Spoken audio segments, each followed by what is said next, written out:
We good? All right, thank you. All right, good evening, folks. It is time to start, and I've said it often, but whenever it's really hard to start the class because everybody's talking, I love that. It's a good thing. I think it's a part of the health of a congregation, so excited about that. Tonight is the last night of our study of Song of Solomon. We will finish the book tonight. Hold your applause.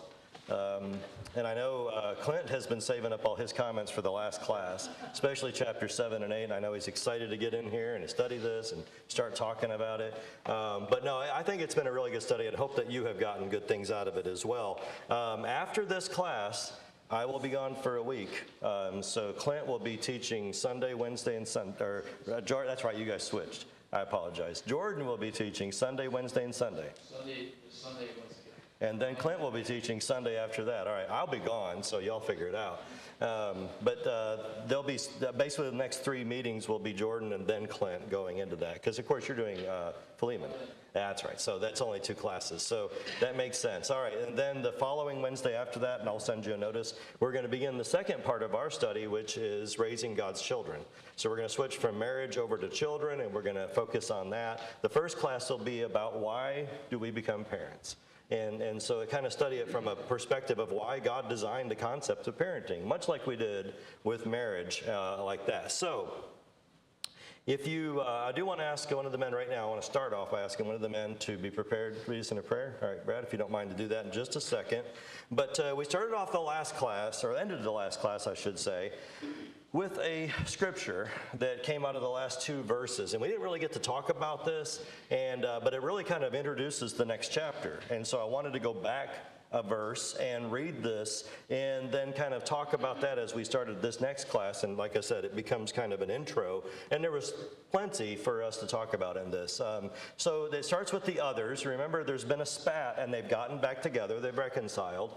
And the others, now they're coming together, and the others say, "Return, return, O Shulamite, return, return, that we may look upon you." And then he says, "Why should you look upon the Shulamite and upon a dance between the 2 armies?" Sounds really odd, and we're going to talk about what those particular words mean and what this concept is.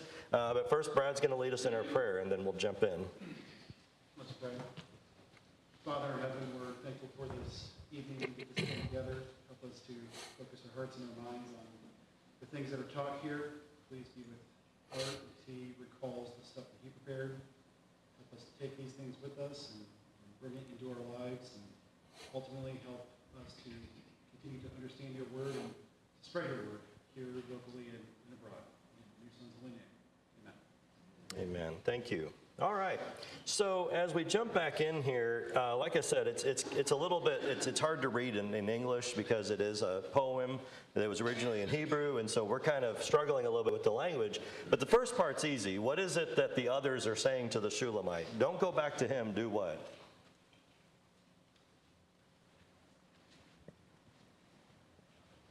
Don't go back to him, but yeah, come us back. Let us look at you. We want to look upon you. And you might go, well, that's kind of an odd request. And then he says, why should you look upon the Shulamite as upon a dance between 2 armies? Hard translation here. If you go to other translations, it makes it a little bit easier. There's apparently this dance called like a Mahalaim or Mahanaim or something like that, that is the dance between 2 armies here, so that makes a little bit more sense. So why should you look upon the Shulamite as if she is dancing this dance, basically?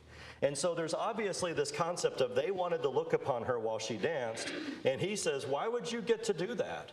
And so one of the things between that dance is that apparently after an army was victorious, they would come back. And these, I apologize for that. I meant to turn all of that off, so I need to do that now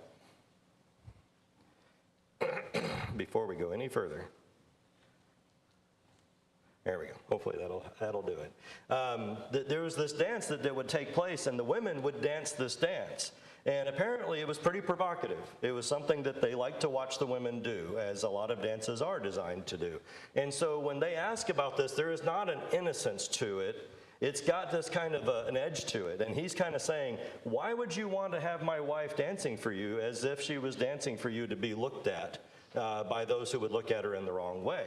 And so it brings up this question, basically, that it may sound like a small point in a sense, but I think it brings up an important question or an important topic to talk about, and that is this concept of the, and I don't know how to phrase this so much, but it may be a small point, but I think it's the idea of that a married woman, this is a married woman at this point, and does she have any place dancing before other men? No, that's pretty obvious, and I don't think we need God to tell us that outright, like, hey, if you're married, don't go out and dance before other men. That's probably an assumed thing. But here's my question for you.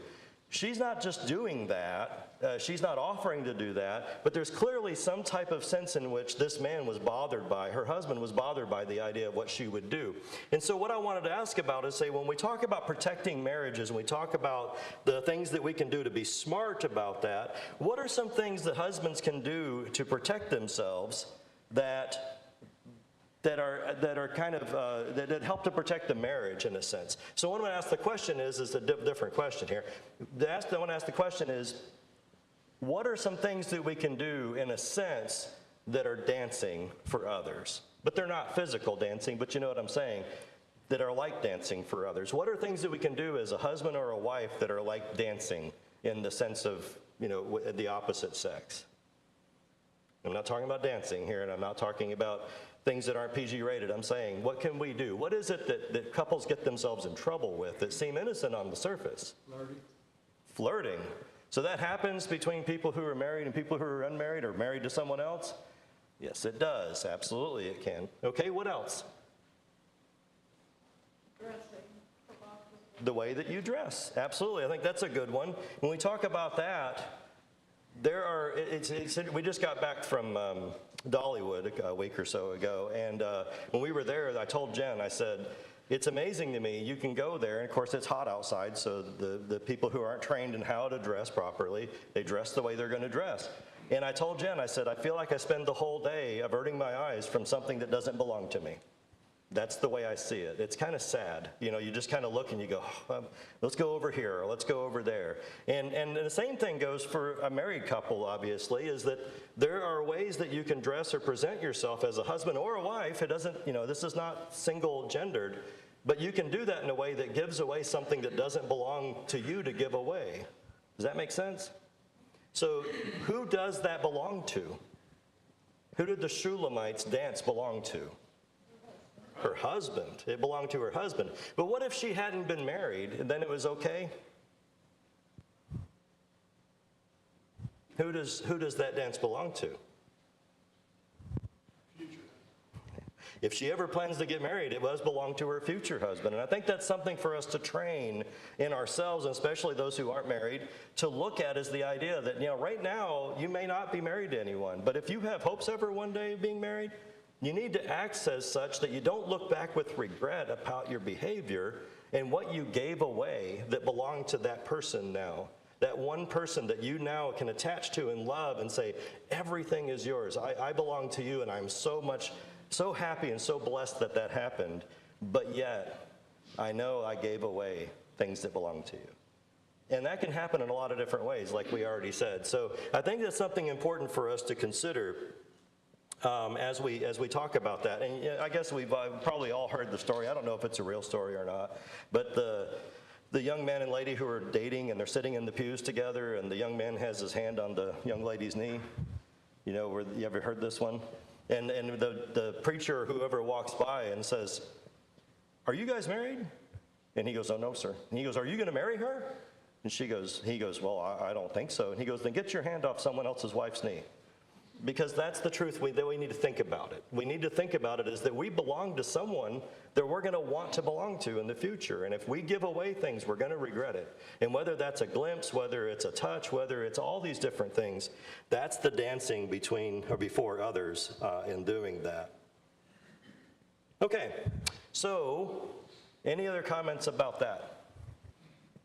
What about the other ways that we can dance with others? Are there other ways besides that we can dance with others, besides the clothing, besides maybe the flirting? What about less overt ways? Our approach. Our approach? Okay, explain that. If you go looking, you're going to find. Oh, okay. Well, yeah, certainly. If you don't, you don't. I guess it's how they respond to your action. Your action demands a reaction.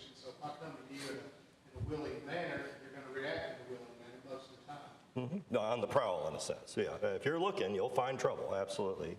Jason, did you say? Yeah. So at work, we used to have a thing where every Thursday our team would go out to lunch together, just kind of camaraderie thing, hanging out, you know. And, well, there were times where nobody else but two people could go. And it was me and another lady that sits in the cubicle next to me. And when I found out we were only going to be the only one, I was like, nah, I don't think I'm going to do it, you know. And she said she understood, I wouldn't hurt her feelings, but it's just, as harmless as that might have been, it's not really harmless because you put yourself in a situation, even though nothing may have happened, avoid those exclusive moments, I guess, is the point I'm making. That's a great point. I would say absolutely not harmless. Absolutely not harmless. Yeah, there's not many males that I would allow my wife to go on a date with, because that's a date. You know, that's all there is to it. There's a long and short of it. That's a date. They may not have any intention to it, but you're right. And the reason you felt about it the way you did is because you know there is something there. It's like, I'm not doing this. Well, to further, sorry, I just, you know, you don't want to put yourself in that situation where, you know, something could happen. I'm not saying there's anything. No, it's not about that. It's just, you know, you don't put yourself in those situations and fails. No, we do not. And that's just the truth of the matter. You know, being alone together, you know, doing that. Another one that Jen and I have a rule on, I don't know, you know, not judging other people's actions in this, but we don't have communications and phones that are private with members of the opposite sex. I have people that I work with. 98% of my employees are female. And I have to communicate with them, but it's always a group chat. It's always a group. It's always if someone chats me, I immediately start another group with 3 people in it. It's one of our rules. It's just one of our rules. And like you said, it keeps you out of trouble. I'm not intending to do anything, but what are they thinking? You know, you've got a private audience at that point. So it helps keep honest people honest in that. And so I wanted to go over that because I think it's a good introduction, because at this point, and one of the things, the truth is that men are visual creatures. You know, that's just the truth of it. We are visual creatures, more so than women. And if you need proof of that, we're going to go on and read in chapter 7 now. And I'm going to look for a reader in this. But this is the husband now in response to, why should she dance for you? And so what he's going to do is he's going to talk to his wife and present how beautiful his wife is to him. So a reader for this? All right, Johnny. How beautiful are your feet in sandals, O lovely daughter. Your rounded thighs are like jewels, the work of a master hand. Your navel is a rounded bowl that never lacks mix of wine. Your belly is a heap of wheat, circled with lilies. Your 2 breasts are like 2 fawns, twins of a gazelle. Your neck is like an ivory tower. Your eyes are pools in Heshbon, by the gate of the bath of Eden. Your nose is like a tower of Lebanon, which looks towards Damascus. Your head crowns you like caramel, and your flowing locks are like purple. A king is held captive in the tresses. How beautiful and pleasant you are, O loved one, with all your delights. Your stature is like a palm tree, and your 2 breasts are like its clusters. I say, I will climb the palm tree and lay hold of its fruit. I'll make your breasts be like clusters of the vine, and the sin of your breath like apples, and your mouth like the best wine. Okay, I owe Johnny lunch. I appreciate that, Johnny. Here's the fact. Obviously, this is a thinly veiled description between the husband and the wife, and you know, we're adults, we understand this. And he appeals to every sense of hers. It's something that Buddy brought up in the first chapter, even before they were married, is he was saying, everything about you I love, and I love everything about it.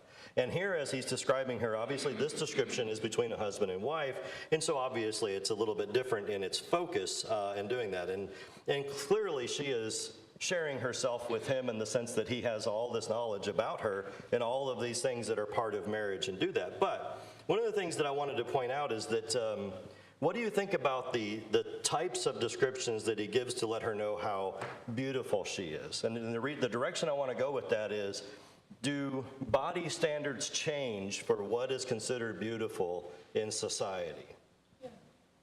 Yeah, we can read it, can't we? If I went to Jennifer, and I told her I wouldn't use her in any of these examples, but this one I think is pretty obvious. If I went to Jennifer and I said, your belly is like a heap of wheat, and I just think it's wonderful. Probably not going to get the best reaction out of that. You know, there's lots of descriptions in here that are probably not fair for us to try to compare. Now, I know that these metaphors are quality, remember?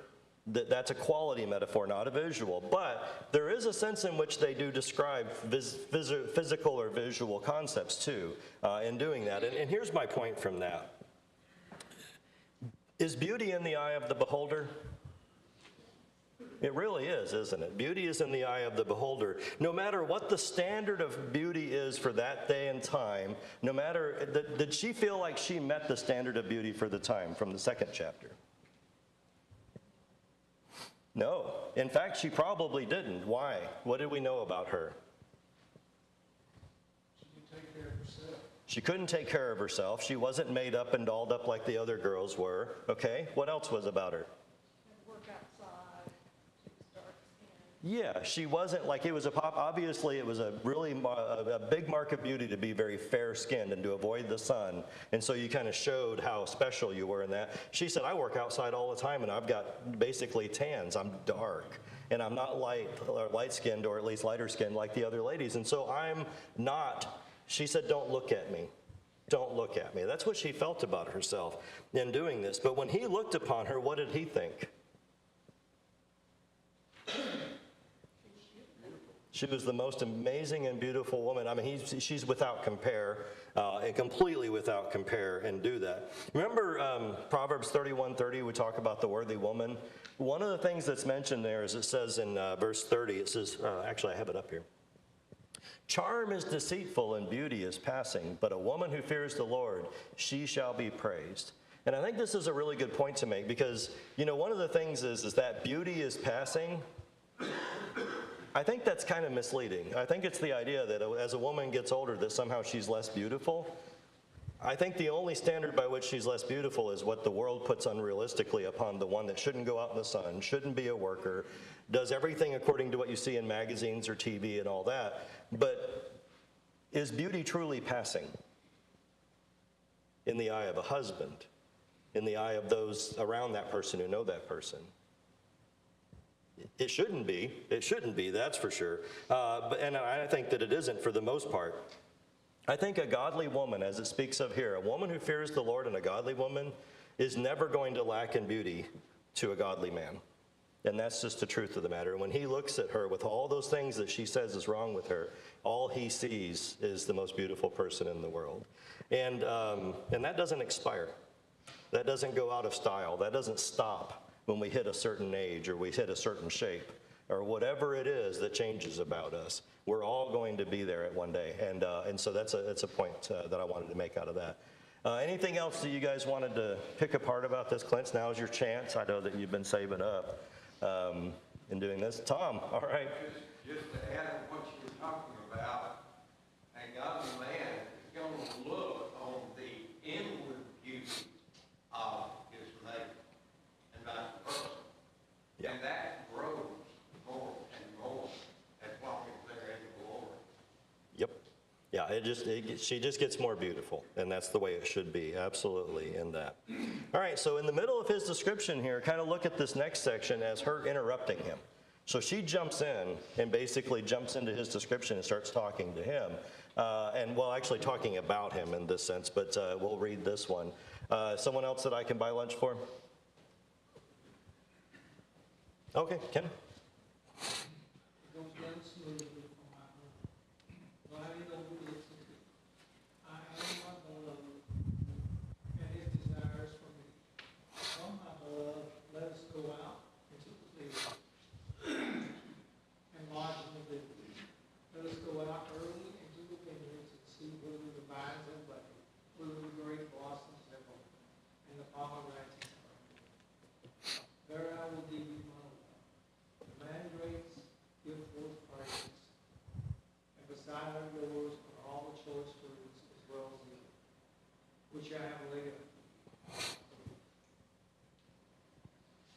Okay, so the first thing that I wanted to, like I said, this is kind of an interruption of her through his comments in doing that. And this, again, this concept is thinly veiled.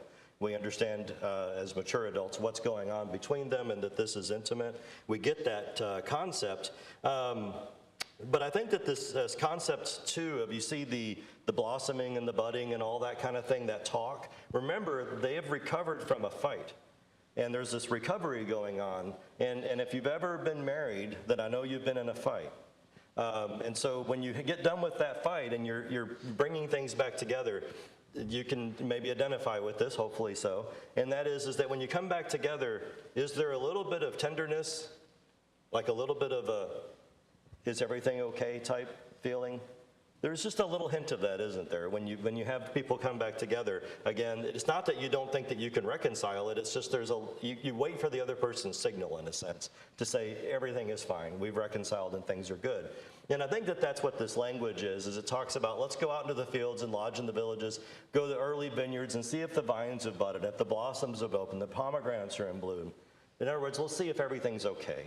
Let's say everything's okay between us, because as we know, their lives, their relationship, even their bodies are referred to as this garden and the vineyards and all that kind of thing. They're just wanting to make sure that they're okay with one another in doing that.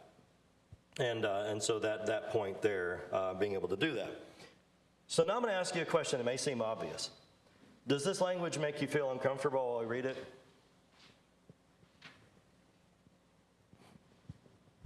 Yeah, there's some of you nodding, and the other ones are looking at me the same way we did when we read it.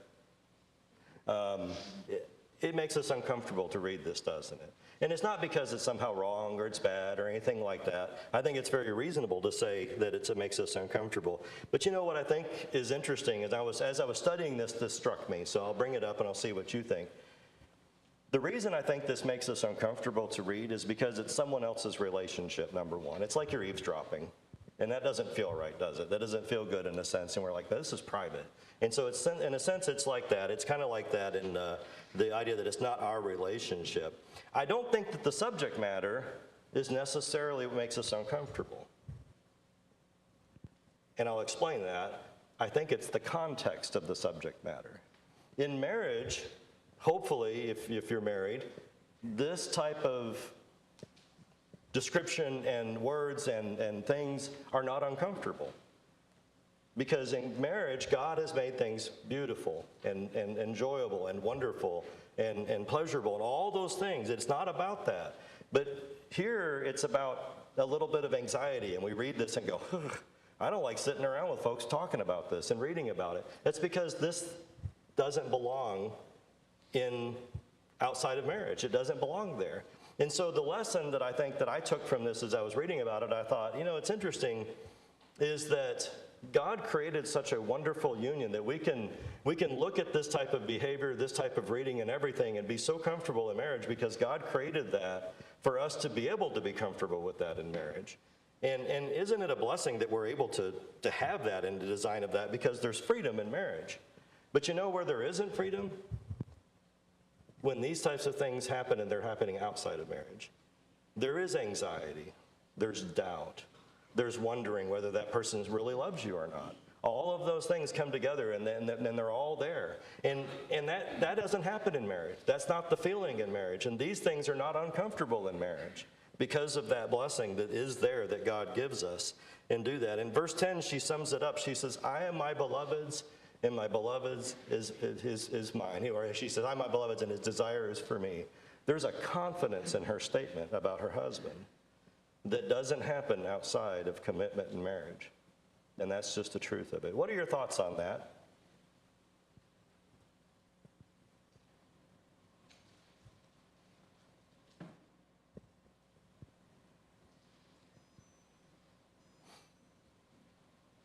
I knew this was going to be a super talky class. It's chapter 7 and 8. That's okay. I think you need to make sure that those things are in your marriage. Yes. If this is missing from your marriage, then there's something missing in the blessing that you can be enjoying in your marriage. I think that's a great point. Really, really good point. Okay, what else? I do think it's interesting when verse 13, I think you get this whole picture of the garden, those kind of things, and then verse 13 it says, aside our doors are all the choice fruits, right? These things aren't far off. Yep. This isn't something that you have to go across the world for. These things are, right? These things are home. I think that's an interesting kind of turn of phrase. That's a really good point, Danny. The idea that these things in a healthy, good relationship that God endorses and creates, these things are at home. And there's no reason to go looking the world about for them. They're right there. And that's an amazing blessing. You know, the other thing that I kind of picked up on this, and so we're going to talk just a little bit about it, is that idea that since they had this fight, now she's saying, let's go and be alone. Let's go to be together. Let's make time for one another and do something that's just with us and being able to do that. And one of the things that I thought about is what are the things that you feel stand in the way in a marriage of making time for one another? And I'm not just talking about, intimate activity. I'm saying about it all in that. What are some of the things that stand in the way of you making time with your spouse? Children, yes, absolutely, yes. Yeah, try having 3, 4 more. Yeah, it starts to add up. It starts to add up. Am I the only one that gets to the end of the day and just wants them to go to bed? Okay, I just want to make sure I'm just not a really bad dad. I might be, but I'm like, aren't you tired? It's the 6 o'clock, Dad. I know you're 13, but no, it is. It's the children get in the way of that. No, I mean, and they're a responsibility. They're a blessing, but they're a responsibility, and they keep you.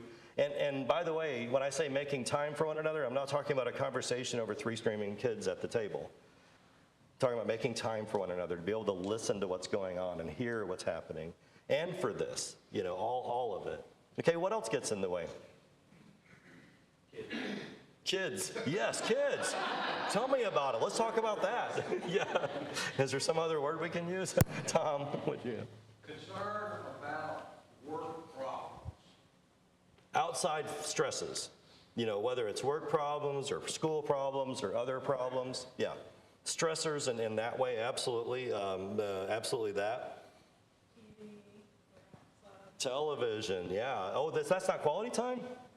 I thought that counted in that. Jennifer. I would say mental and emotional exhaustion, even more so than physical.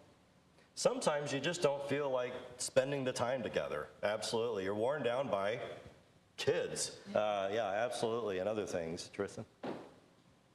Just the selfish want of free time alone or doing what you want to do, and it might not be what the other person wants to do.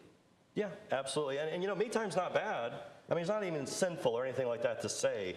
It was a few years ago, but for, I want to say it was Jennifer's birthday.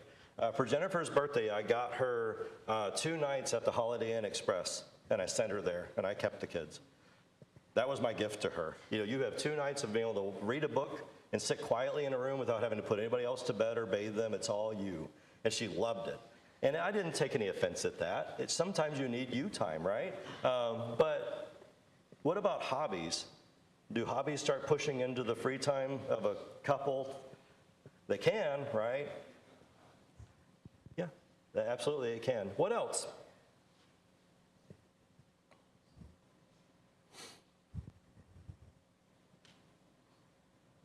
What about preparing to teach Bible class?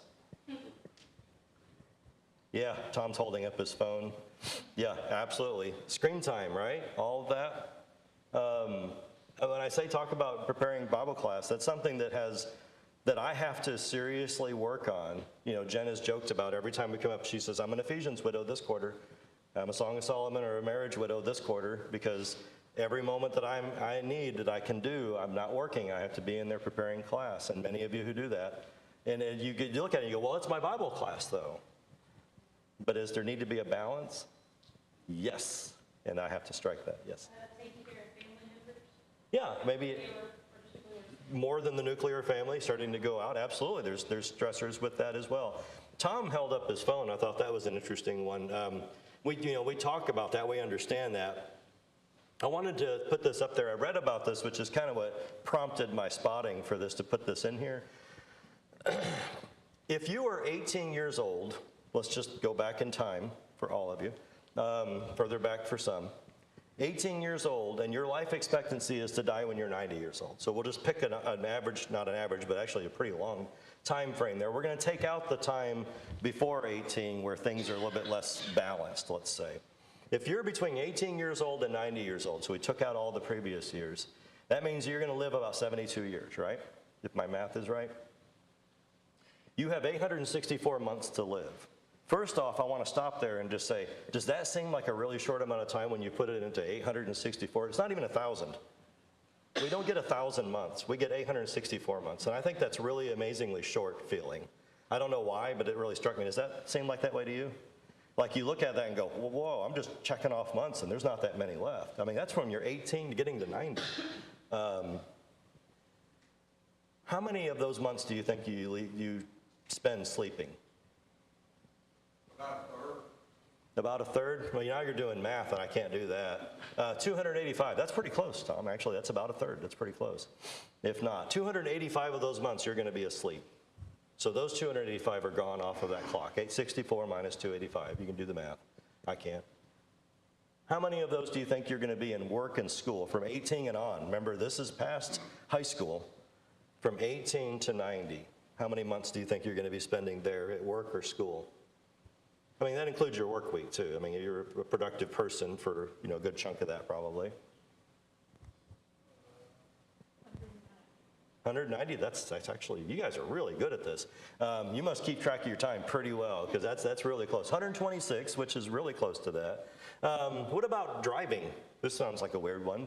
But we spend sometimes, I know there's some of us that drive a distance to go to work and a distance back.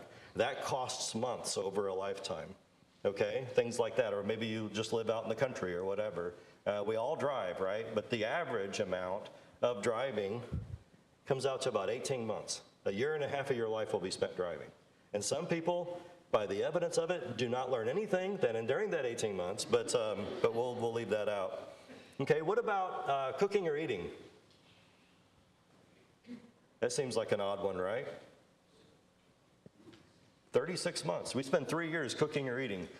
I've spent a little bit more, I think, on average than some, clearly. So, yeah, we have 36 months in that. Interestingly enough, I put this out of order. Bathroom or hygiene, just basically being in the bathroom and hygiene in the bathroom. So brushing your teeth, everything that happens in the bathroom, in that, you're going to lose 27 months of your life doing that. On average. It's kind of amazing like that. You have 336 months left after all of those things. This doesn't count hobbies. This doesn't count things like that. There may be things in your life that you look at and go, wow, that thing's not up there, but I spend a lot of time doing that. Okay? There's one thing that's not up there that I think all of us understand that we do, but I'm gonna pull that up in just a moment. So we have 336 months left. How many months do you think the average person right now between 18 and 90 spends in front of a screen of some sort? In other words, you're not talking to your spouse if you're married.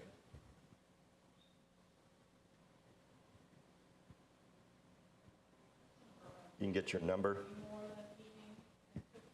Yeah, probably more than eating or cooking. 292. I went back and looked at this number and trying to break it down, and I think that's a really fair number. I think it says that we basically, on average, will spend 4 to 6 hours a day in front of some type of screen, whether it's TV, your phone, it's a screen at work, or something like that, where it's something that takes our attention and we turn to it. And I don't think that's unfair. I think to say 4 hours for some of us, 6 hours for others, it's probably not unfair for me. I sit in front of my computer screen all day at my work. Some of us do that. Some of us watch 2, 3, 4 hours of TV a day. Some of us spend a lot of time, as Tom was talking about, doing that. There's little glimpses. It's maybe 2, 3 minutes at a time, but how many times a day is it? We're not talking to our spouse during that time. Do you know how much time you've got left at that point? 3.5 years, 44 months left. You've got 44 months left. That's what you have as your time. And what do we do with that? Do we take that time? Is that time that we give to our spouse? Because you look at that and you go, that's not a majority that's left of our time. And I hope that this has some type of impact. It did on me. I went over these numbers over and over. Everything that they provided, I went back and tried to calculate. And I was like, this is actually fair. I don't think that it's unreasonable to see. What are your thoughts on this? Tell me what you guys think. What are you seeing in this?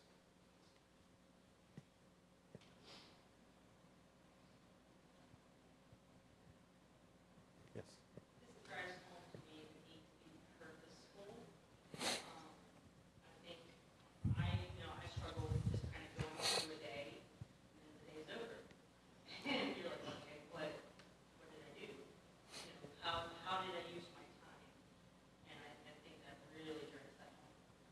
I think that was my number one, is that you can't wait for time to come around. There's too many other things going on. This isn't even all of them. There's too many things coming around to think, well, next week I'll get to that and I'll talk to my wife or my husband or spend the time that I need to on this thing or that. We don't have that much time. Not that much to just wait for it to come around. One thing that doesn't factor in with this up here, at least not this, what I've got on the screen, is sickness, ailing, poor health. It's true. All of that. There's no telling, and as we get older, that's going to take up a lot of time, especially, but even in normal life. And I think oh, go ahead, yes, ma'am. I think it's really important to think of, with such a small amount of time, the importance of learning purposeful communication. That's a really good point. Make it count. That it's not just that you're spending time with someone, but really there's a third item that's taking up the bulk of your attention or purpose in that. I think that's a really, really good point as well. Danny?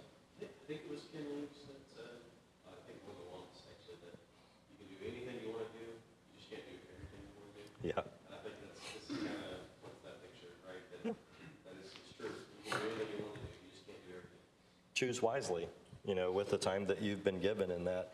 Things changed. Have changed, let me say that. Things have changed. And many of you and myself remember a time where television and phones and other things like that, they didn't exist for the most part in our lives. At night, in fact, if you had a television, which only during the late, approaching into my late adolescent years, did we have a television, but the truth is how much was on that television to watch? You had the 3 major channels, and whatever was on is what you watched. And if you didn't want to watch that, you didn't watch TV. And then UHF came along and things started to explode. But the point being is that there was a limit. But before that, and really during that time, what did we do when we ate dinner? We sat together and we talked, because why was the point that you would ever separate? There was nothing to distract you, so you stayed together. You ate in a room together, and you discussed things together. When you finished eating dinner, what did you do? I know at our house what we did. Wash dishes. Yeah, you wash the dishes. Yeah, absolutely. If you're the kids in our house, you wash the dishes. But what did you do after that? Go sit on the porch. We all sat on the porch together, and we talked about things, or we listened to the adults talk about things, or something like that.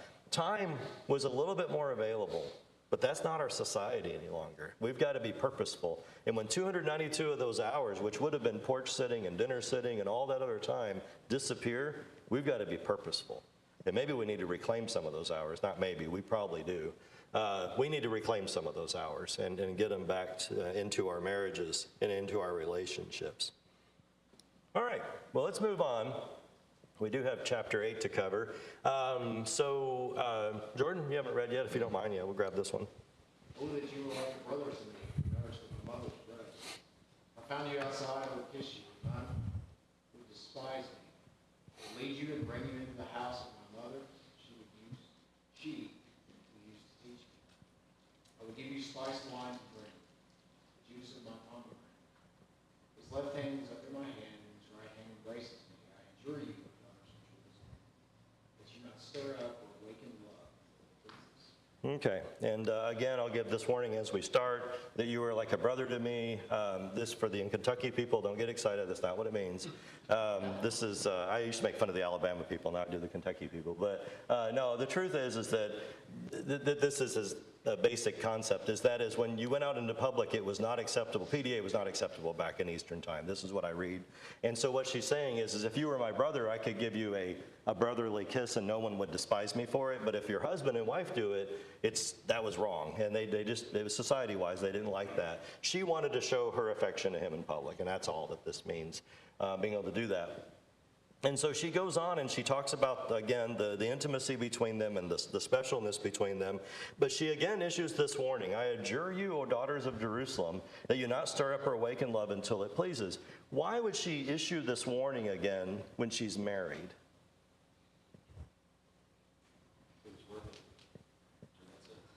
Oh, that's great, Danny. That's exactly my thought, is what she's doing is she's saying, I've arrived here. I've gotten here. I've gotten my person, and I waited. I got there, and it's wonderful. I adjure you, daughters of Jerusalem, follow in that. It's worth it.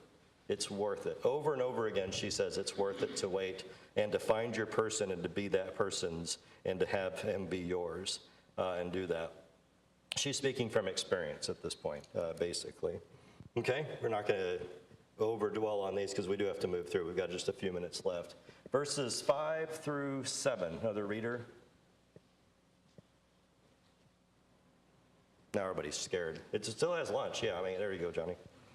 Who is that coming up from the wilderness, leaning on the beloved? Under the apple tree I awakened you. There your mother was in labor with you. There she bore you. There she who bore you was in labor. Set me as a seal upon your heart, as a seal upon your arm, for the love is strong as death. Jealousy is fierce as the grave. It flashes and flashes of fire, the very flame of the Lord.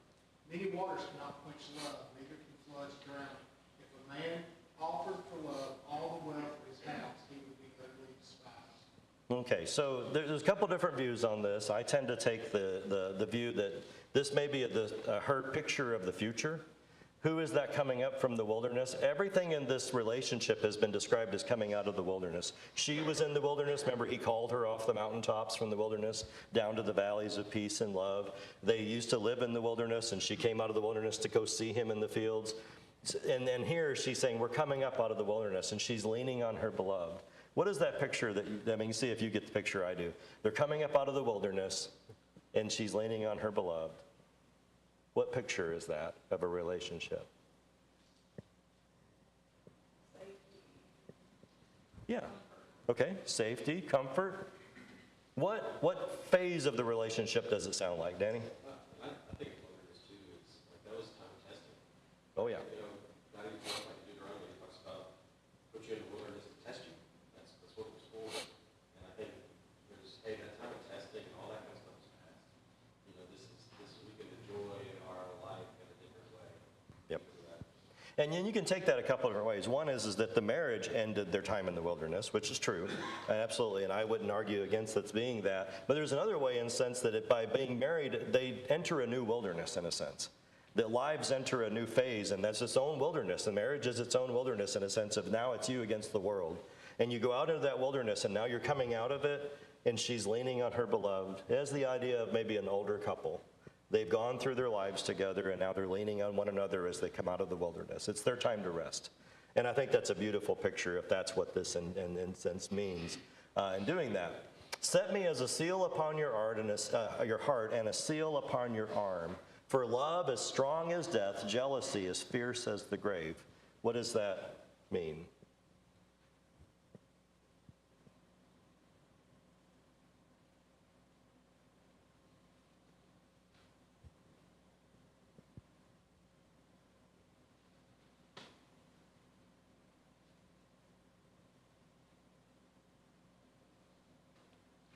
Danny?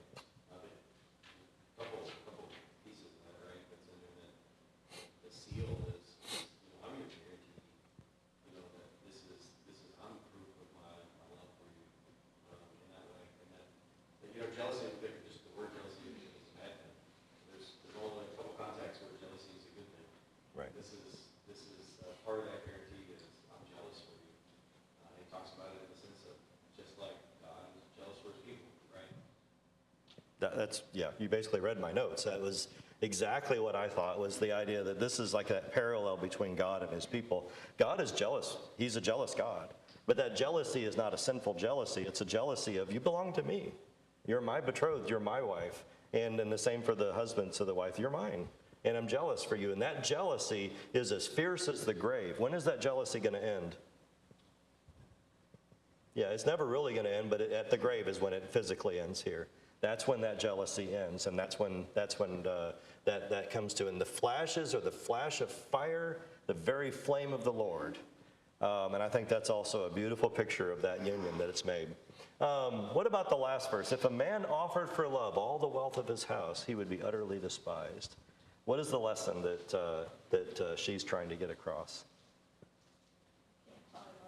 You can't buy love. I mean, I think that's absolutely the case. What else would it mean? I mean, what are some other thoughts on it like that?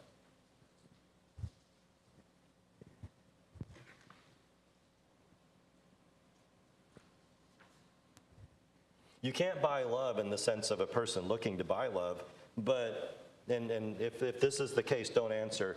But could Mark Zuckerberg make an offer for any of your wives that would be acceptable? He could write a big check. Hopefully the answer is no. No, he cannot. But that's the truth, isn't it? That you can't purchase that relationship. You can't buy that relationship. You can't get that relationship. And if you tried, you would be utterly despised. You wouldn't get what you thought you bought because you can't buy it. It can only be built by going into the wilderness together and coming back out together in that. Okay? I think we are at, 8 through 12. All right? Let's see, 7:47. We do not have time to read this, but the concept here is going to be that there's this comparison of waiting for marriage and purity, and that's what she's talking about. And she's basically saying, if you have daughters that are needing more guidance, give them more guidance. If you have daughters that are strong in themselves, celebrate them and adorn them and let them be examples. And she says that's the comparison of the door and the wall. Okay? She says, I was a wall. I was a wall. I was strong. I withstood temptation, and I waited for my husband, and I found peace in that. And she says, Solomon had a vineyard at Baal Harmon. He let out the vineyard to the keepers. Each one was to bring in its fruit for 1,000 pieces of silver. And again, that concept there is of the vineyard being the same as the body. And that is the idea that she goes, when I got to marry my man and I got to my person, at that point, the cost of what I was able to give him was something without compare. Who would go to a vineyard and pay 1,000 silver pieces for grapes? Well, nobody. But in this example, she says he gets basically the value of a vineyard. And so that was his gift, and that was his gain from doing that. We are going to get through chapter 8 today. These are the last two. O you who dwell in the gardens with the companions listening for your voice, let me hear it. Make haste, my beloved, and be like a gazelle or a young stag on the mountains of spices. So as we finish this up, one of the things I wanted to mention, and we've got like 1 minute here, and I think this is more important than I have a summary of the stuff that we've learned, but I think this is more important. O you who dwell in the gardens with companions listening for your voice, let me hear it. Husbands and wives alike. I have an example of this, and I wanted to share it because I think it's important. There is not a good reason that anyone has ever given me on my almost 55 years on this earth for a husband or a wife to mock, put down, belittle, joke about, in any way or debase their person in public or to them. I've never seen a good excuse for that. And so as we look at this and he says, I want to hear your voice, other people hear it, I want to hear it. I actually knew a man, and this is he's supposed to be a Christian, but he's showed himself not to be, who constantly is married to a lady that was also a Christian, would constantly mock her to me. She would say something and he would go, like a nagging voice, and he would mock her. Well, and he did it all the time. He'd do it right in front of her. And I could see the hurt in her face. And it always made me so uncomfortable. I didn't understand it. I was like, what? Why are you doing that? And he did it so much. There finally came a point where I just took him aside and I said, it's not cool. You need to stop. It's not healthy for your relationship. It's not healthy for your marriage. And he didn't really say much about it, and he went back to doing it, but he wouldn't do it around me as much. I think he just altered his behavior. But you know what I found out later? He was having an affair. He wasn't faithful. He didn't want to hear her voice because he had distanced himself from what he could get from that marriage. I just want us to all, as we look through this, to learn that kind of, that concept of the conclusion, and that is, you can have something so special that God has brought to you if you do things in the right way, if you wait for the right person, and you act the right way when you're married. And it's such a blessing that comes to that you can't wait to hear the voice of your person, or you can give it all away. Even if you gained it, you can give it all away. So let us all value that and make haste to be with our people and to enjoy that blessing. I thank you guys all for your comments and your input throughout this.